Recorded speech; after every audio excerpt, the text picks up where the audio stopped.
కీర్తనల గ్రంథము 88వ అధ్యాయము. కోరహు కుమారుల కీర్తన. యెహోవా నాకు రక్షణకర్తయగు దేవా, రాత్రివేళ నేను నీ సన్నిధిని మొరపెట్టునాడు.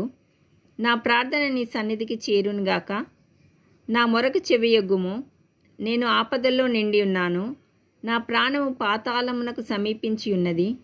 సమాధిలోనికి దిగువారిలో నేనొకనిగా ఎంచబడితిని. నేను త్రాణ లేని వాని వలె అయితిని. చచ్చిన వారిలో విడవబడిన వాడనైతిని. నేను సమాధిలో పడియున్న హతులలో ఒకని వలె అయితిని. నీవిక స్మరింపని వారి వలె అయితిని. వారు నీ చేతిలో నుండి తొలగిపోయి ఉన్నారు కదా. అగాధమైన గుంటలో, చీకటిగల చోట్లలోనూ, అగాధ జలములలోనూ నీవు నన్ను పరుండబెట్టియున్నావు. నీ ఉగ్రత నా మీద బరువుగానున్నది. నీ తరంగములన్నీ నన్ను ముంచుచున్నవి.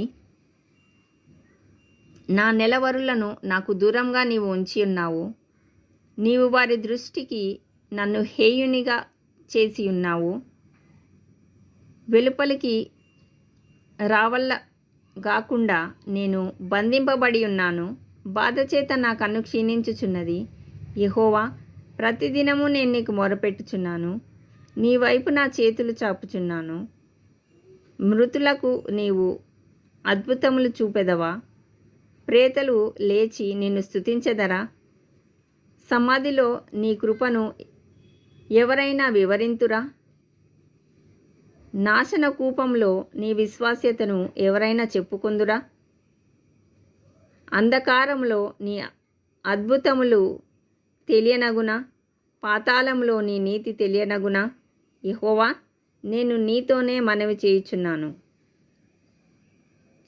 ఉదయంన నా ప్రార్థన నిన్ను ఎదుర్కొనును. యెహోవా, నీవు నన్ను విడుచుట ఎలా? నీ ముఖము నాకు చాటు చేయుట ఎలా? బాల్యం నుండి నేను బాధపడి చావునకు సిద్ధమైతిని.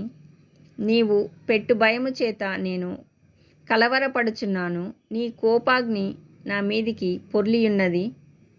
నీ మహాభయములు నన్ను ఆవరించియున్నవి. నీళ్లు ఆవరించున్నట్లు అవి దినమంతా నన్ను ఆవరించుచున్నవి. అవి నన్ను చుట్టూరా చుట్టుకొని ఉన్నవి. నా ప్రియులను, స్నేహితులను నీవు నాకు దూరంగా ఉంచి ఉన్నావు. చీకటియే నాకు బంధువర్గమాయెను.